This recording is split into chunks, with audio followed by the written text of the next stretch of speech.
दोस्तों, मैं एक सच्ची घटना आपको बताने जा रहा हूँ कि मैं एक लाइब्रेरी था जिसका नाम था लक्ष्य।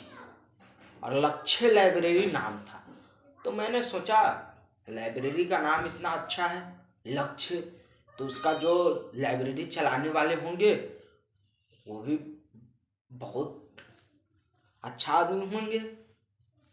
तो मैं लाइब्रेरी ज्वाइन किया क्योंकि लक्ष्य का मतलब ही है कि अर्जुन। तो मैंने कहा मैं अर्जुन बन जाता हूँ, वहाँ ज्वाइन करता हूँ। दोस्तों, मैं कुछ दिन वहाँ पढ़ा। वो आदमी भक्त थे।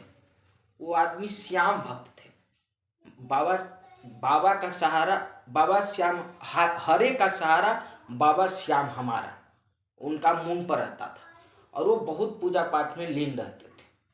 दोस्तों, मैं कुछ दिन लाइब्रेरी में गया तो वो पेड़ पौधा रोपे हुए थे आगे लाइब्रेरी के बालकोनी में। तो वो पेड़ पौधा सूखा सूखा लग रहा था। तो मैंने उनको कहा कि नमस्ते किए, अंकल जी नमस्ते। कहाँ बेटा? हरे श्याम हरे श्याम। हम कहे जी अंकल जी हरे श्याम हरे श्याम। अब तो मुझे भी कहना पड़ेगा क्योंकि भाई जो आदमी इतना भक्त हो भगवान का, वो हमें हरे श्याम कह रहा हो, अगर मैं उन्हें हरे श्याम नहीं कहा, उन्हें तो बुरा लग जाएगा। वो मेरे से उम्र में भी ज़्यादा, तो मुझे तो कहना पड़ेगा। और भी लड़का वहाँ पर था, नहीं कहेंगे तो उनका इंसल्ट हो जाएगा। और अभी तो जमाना चल रहा है कि भगवान को नहीं मानोगे तो बस हो जाओगे, गलत माने जाओगे। तो मैंने भी उन्हें हरे श्याम कह दिया। तो मैं उनसे एक दिन मिला, कहे अंकल जी उसमें पानी रखो, गमला में पेड़ सूखे जा रहा है, पौधा सूख रहा है, उसमें पानी रखो। तो वो कहे अरे ये हम किस लिए रखे हैं पता है तुमको? हम कहे किस लिए अंकल जी? तो बोला हम अपने श्याम हरे श्याम का अगरबत्ती दिखाते हैं ना, तो वो अगरबत्ती का जो लास्ट में छूट जाता है, तो मैं वो फेंकता नहीं हूँ कि रास्ता पर फेंकूंगा या कहीं फेंकूंगा, चाहे इस लाइब्रेरी में गिर जाएगा तो गंदगी हो जाएगा। और स्वच्छता भी, हमें स्वच्छता में भगवान रहते। तो मैं वो अगरबत्ती का डंटी उस गमले में रख देता हूँ, इसलिए मैं वो गमला का यूज करता हूँ। हमने कहा बात तो सही है अंकल जी आपका, लेकिन आप पानी तो दो। तो वो नहीं दिए। तो फिर मैंने एक दिन उसमें पानी दे दिया। तो ऐसे देख के सभी लड़का मुझसे प्रभावित हुआ। तो वो लोग आते थे, उसमें पानी रहता था। एक गमला मैं अपनी तरफ से वहाँ पे खरीद के लगा दिया और उसमें मैंने पानी देने लगा, वो भी पानी देने लगे। तो ऐसा देख के वो अंकल जी थोड़ा शर्मिंदगी हुए, वो पानी उसमें देने लगे। तो कुछ दिन बाद, 4-5 दिन बाद, उसमें से एक पुष्प निकला, फूल निकला। अब सुबह सुबह 9 बजे का टाइम, हम गए लाइब्रेरी में। तो अंकल जी को हंस के कहे प्रणाम अंकल जी। तो वो कहते हरे श्याम। हम कहे जी अंकल जी हरे श्याम। हम कहे अंकल जी देखिए आपके गमला में तो फूल आ गया है, आप पानी देते नहीं थे, देखिए आज पानी दिए, आपका गमला खिल चुका है, गमला में फूल आ चुका है पेड़ में। तो कहा हाँ बेटा पेड़ तो आ गया। वो क्या किए, जाकर उस फूल को तोड़ने चले गए डायरेक्ट। फिर मैंने मना किया, नहीं अंकल जी नहीं, रुक, फूल नहीं तोड़िए। तो वो कह रहे क्यों फूल नहीं तोड़े? अरे हरे श्याम को चढ़ा देते हैं, हरे श्याम को चढ़ाएंगे। हरे श्याम का पूजा में तो फूल का ये पहला फूल है, मैं इस फूल को चढ़ा देता हूँ हरे श्याम पर। मैंने कहा अंकल जी ये फूल नहीं चढ़ाइए। तो कहता क्यों नहीं चढ़ाए? चढ़ाना। अरे हरे श्याम को फूल चढ़ाएंगे, पहला पुष्प चढ़ाएंगे, हरे श्याम खुश हो जाएंगे। हम कहे अंकल जी ये बात तो सही है, लेकिन इतने दिन से तो आप उसमें पानी भी नहीं दे रहे थे, और वो आज एक पुष्प निकला है उसको आप हरे श्याम को चढ़ाएंगे? और उनके पास लाइब्रेरी में फूल था गेंदा का बहुत सारा। मैं कहा अंकल जी क्यों आप इस सुंदरता को मार रहे हैं? दोस्तों, ये तो वही बात हो गई ना कि मैंने एक घने जंगल में गया, मोर देख लिया, मोर ने अपना पंख ऐसे फैलाया, मौसम सुहाना हुआ तो अपना पंख ऐसे फैलाया। अब मैंने उसको पंख के उसका सुहावना को देखते हुए मेरा मन किया कि उसको पकड़ के ही मैं अपने घर ले आऊं और उसको मार दूं। दोस्तों आज यही तो हो रहा है। अगर कोई अच्छा चीज हम लोग देख लेते हैं तो हमारे मन में डायरेक्ट आता है कि मैं इसे पकड़ ही लूं, मार ही दूं।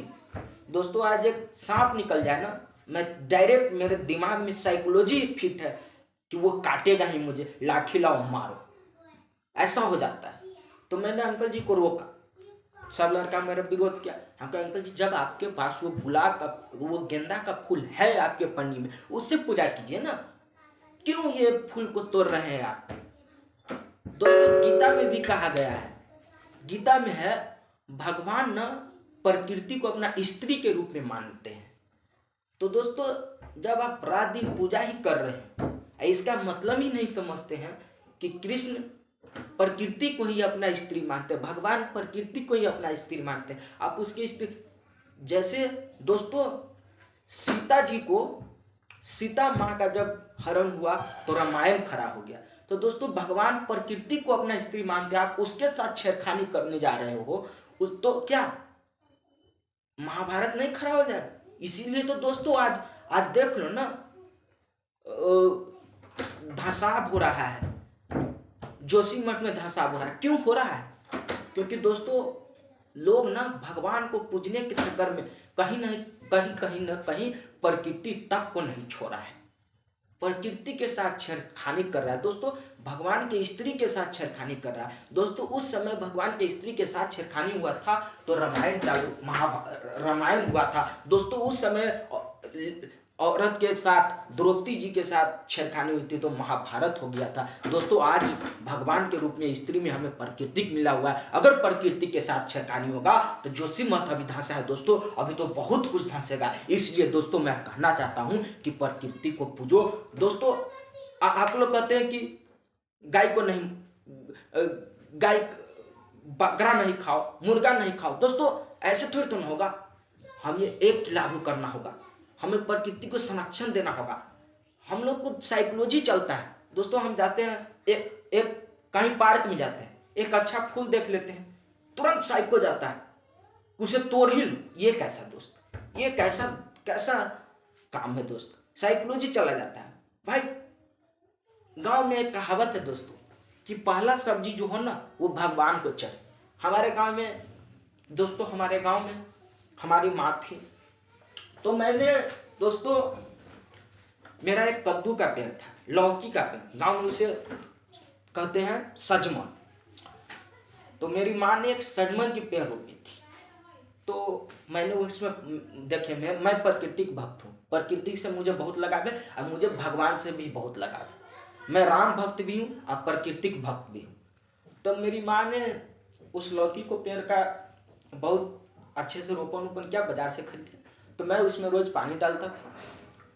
1 महीना 2 महीना बाद 3 महीना बाद उस लौकी के पेड़ में से एक लौकी आया। मेरी माँ क्या किया, गए और उस लौकी को तोड़कर, पहले गांव में कहता है कि पहला ब्राह्मण को दो, या तो ब्राह्मण के दान में दे दो या भगवान को चढ़ा दो। मेरी माँ ने गया उस लौकी को तोड़ लिया और भगवान पर अर्पण कर दिया। मैंने कहा माँ आपने ये गलत किया है। तो कहता क्यों? हम कहा क्यों आप लोग ऐसा करते हैं, क्यों करते हैं ऐसा, क्या वो भगवान खा लेंगे? अभी उसका कद्दू अभी निकला है पहला, उसका देखिए, जैसे आदमी जब शादी करता है तो उसे सुहागा रहने के लिए कंगन पहनाया जाता है, चूड़ी पहनाया जाता है, रंग बिरंगा सिंदूर लगाया जाता है। उसी प्रकार दोस्त पेड़ पौधा का भी सुहागिन होते हैं ना, भगवान जब उनसे प्यार करते हैं ना तो उसमें फूल खिलते हैं, उसमें फल आते हैं। और जब हम सिंदूर नहीं करेंगे, चूड़ी नहीं पहनेंगे तो बेसुहागा लगते हैं ना, अच्छा नहीं लगता है ना। उसी प्रकार उस पेड़ का भी फल फ्रूट सुहाग के रूप में है। दोस्तों क्यों उसे मैं तोड़ लेता हूं पहली बार? दोस्तों उसे पूर्ण परिपक्व होने दे, तब तोड़े तो अच्छा है। जैसे दोस्तों 100 साल कोई आदमी जी लेता तब मरता है तो उसके पीछे बाजा आजा धूम मचा के उसे जलाया जाता है। लेकिन दोस्तों वही जो 15 बरस 20 बरस में मर जाते हैं, अस्मकात मर जाते हैं, तो दोस्तों उसके लिए बहुत सारा शोक मनाया जाता है। उसी प्रकार दोस्तों पेड़ पौधा भी अगर परिपक्व हो जाए, उसका फल अगर अपने से गिरे आम का, तो दोस्तों कितना अच्छा लगता है खाने में। लेकिन वही फल को मैं कांचा तोड़ दूं, मोजर जहार दूं, तो दोस्तों प्रकृति के साथ हम लोग छेड़छाड़ कर रहे हैं, उस बेसुहावना लगेंगे ना दोस्तों। इसलिए दोस्तों प्रकृति से प्यार कीजिए। प्रकृति भगवान की स्त्री के रूप में माना जाता है दोस्तों। पर आज जोशीमठ क्यों ढांस रहे दोस्तों? क्योंकि वहां पे प्रकृति का अनबन हो रहा है दोस्तों। धंसाव क्यों होता है? हम बायो स्टूडेंट हैं, हम डिफोरेस्टेशन एफोरेस्टेशन और लैंडस्लाइड अच्छे से जानता हूं दोस्तों। अगर धरती में पेड़ का जड़ मजबूत नहीं होते हैं ना, तो धंसाव होते हैं, लैंडस्लाइड होता है दोस्तों। वही कारण है, वहां पे पेड़ पौधा कटे जा रहा है और अन्धाधुंध लोग पेड़ पौधे की ओर काटते जा रहे हैं, तो दोस्तों उसी के कारण लैंडस्लाइड हो जाती है। तो दोस्तों इसी तरह हम लोग का एक साइको बन गया है कि हम लोग अच्छा चीज देखते ही उसे भगवान पर या प्रकृति की पर आत्म करुणता करते जा रहे हैं दोस्तों। आज का समय कि प्रकृति के साथ, हाँ ये हम नहीं करें कि भगवान से प्यार नहीं करो, बैलेंस में चलो दोस्तों, बैलेंस में चलो। थैंक यू दोस्त। प्राकृतिक भक्त बनो, साथ में भगवान तो अपने आप खुश हो जाएंगे। क्योंकि दोस्तों जैसे सीता माँ का आप अपने माँ को दिल से मानते हो, अपने माँ को दिल से सेवा करते हो दोस्तों, तो कहते हैं ना कि माँ का सेवा कर लिया तो चारों, जैसे दोस्तों एक कहावत भी है, गणेश जी और कार्तिक जी दोनों को कहा गया था कि बुद्धिमान कौन है, तो दोस्तों उस दोनों में चेक हुआ था। तो कार्तिक ने अपने मोर वाहन पे बैठकर पूरा ब्रह्मांड घूमने चले गए थे, और गणेश जी ने अपने माता पिता को ही चारों घुमाव कर लिए और प्रणाम कर लिए। तो माता पार्वती ने पूछा, बेटा वो तो पूरा ब्रह्मांड घूमने गए हैं, तुम मेरे को ही क्यों घूम लिए? तो गणेश जी ने कहा, माँ, माता पिता के चरणों में ही चारों धाम है, वो नक्षत्र में घूमने गए, ब्रह्मांड में, मैं आप ही को ब्रह्मांड मान रहा हूँ, आप ही को चारों धाम मानकर मैं आप ही के चक्कर लगा लूँ, इससे बड़ा ब्रह्मांड कहाँ है? तो शंकर जी, शिव बाबा ने खुश हो गया, कहा हाँ। शंकर जी ने कहा ये बुद्धिमान, तो गणेश जी बुद्धिमान। तो दोस्तों इसी प्रकार हम लोगों को प्रकृति भगवान की स्त्री है, तो हम लोगों को प्रकृति को ही बचाना है। भगवान की स्त्री माँ को, भगवान को, अपने प्रकृति को अपने माँ के रूप में मानकर उसे बचा लेना है, तो भगवान तो अपने आप खुश हो जाएंगे दोस्त, भगवान तो अपने आप खुश हो जाएंगे। क्योंकि प्रकृति भगवान की वाइफ के रूप में है, स्त्री के रूप में है, और हम प्रकृति हमारी माँ हो गई, तो हम अपने माँ की सेवा कर दें अच्छे से, तो दोस्तों भगवान की जरूरत, भगवान तो अपने आप प्रफुल्लित हो जाएंगे। क्योंकि उनकी ही स्त्री का, वाइफ का अपने माँ के रूप में हमने सेवा कर दिया। और दोस्तों आजकल माँ का सेवा सबसे पुण्य माना जाता है, तो क्यों न हम प्रकृति की सेवा करें। तो दोस्तों प्रकृति की सेवा करो, और जय हिंद। बस यही।